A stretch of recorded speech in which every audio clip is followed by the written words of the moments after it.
The outlook wasn't brilliant for the Mudville Nine that day. The score stood 4-2, with but one inning more to play. Then when Cooney died at first and Barrows did the same, a pall-like silence fell upon the patrons of the game. A straggling few got up to go in deep despair, while the rest clung to hope which springs eternal in the human breast. They thought if only Casey could but get a whack at that, and put up even money now with Casey at the bat.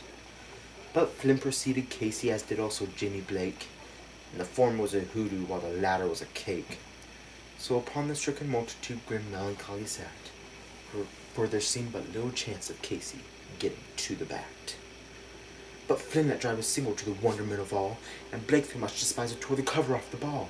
And when the dust had lifted and men saw what had occurred, there was Jimmy safe at second and Flynn a hugging third. Then from 5,000 throats and more there went up a lusty yell.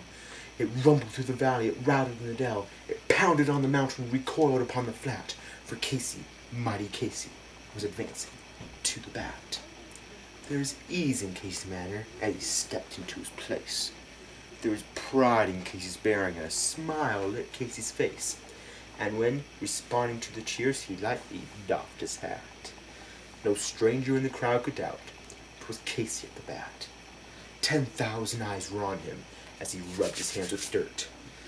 5,000 times applauded while he wiped them on his shirt. And as the writhing pitcher ground the ball into his hip, defiance flashed in Casey's eyes, a sneer curled Casey's lip. And now the leather-covered sphere came hurtling through the air, and Casey stood a-watching it in haughty grandeur there. Close by the sturdy batsman the ball unheeded sped. "That ain't my style," said Casey. "Strike one!" the umpire said. From the benches black with people there went up a muffled roar, like the beating of the storm waves on a stern distant shore. "Kill him! Kill the umpire!" shouted someone from the stands, and it's likely they'd have killed him had not Casey raised his hand. The smile of Christian charity great Casey's visage shone. He stilled the rising tumult. He bade the game go on. He signaled to the pitcher, and once more the dun sphere flew. But Casey still ignored it, and the umpire said, "Strike two!" "Fraud!" cried the maddened thousands, and echo answered fraud. But one scornful look from Casey and the audience was odd. They saw his face grow stern and cold, they saw his muscles strain, and they knew that Casey would not let that ball go by again. The sneers gone from Casey's lip, his teeth are clenched in hate. He pounced with cruel violence, his bat upon the plate. And now the pitcher holds the ball, and now he lets it go. And now the air is shattered by the force of Casey's blow. Oh, somewhere in this favored land, the sun is shining bright.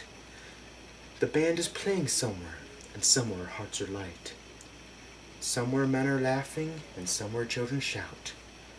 But there is no joy in Mudville. Mighty Casey is struck out.